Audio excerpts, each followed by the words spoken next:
Through the 1970s, Kim Jong Il continued his rise to power.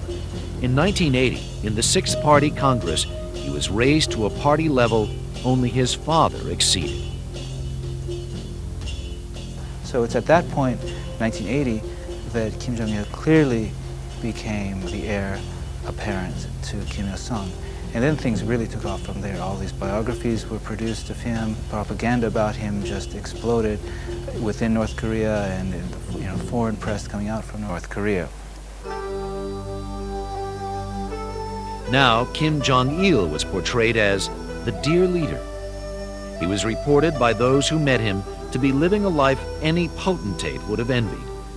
He was described as a playboy and a man who loved to throw lavish parties with barrels of cognac. And he was also described as a swaggering hothead.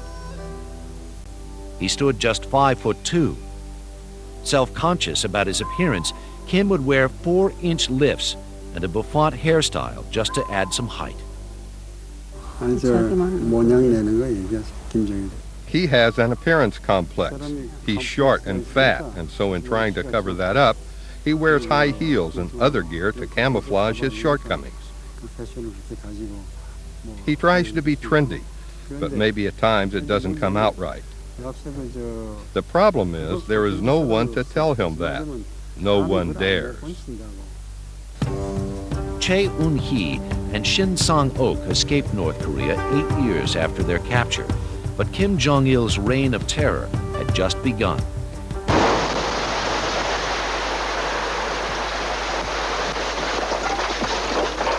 It is believed that Kim was the mastermind behind the 1983 bombing in Rangoon, Burma, which killed 17 South Korean officials. South Korean President Chon Do-won narrowly escaped death. The aim was to demoralize the South Koreans, so far ahead of North Korea economically and far more prominent on the world stage. That was a very crushing experience for the South Korean government. A Korean Airlines jet carrying 115 people on a flight from Iraq vanished today somewhere near Burma. And then on November 29, 1987, another act of terror.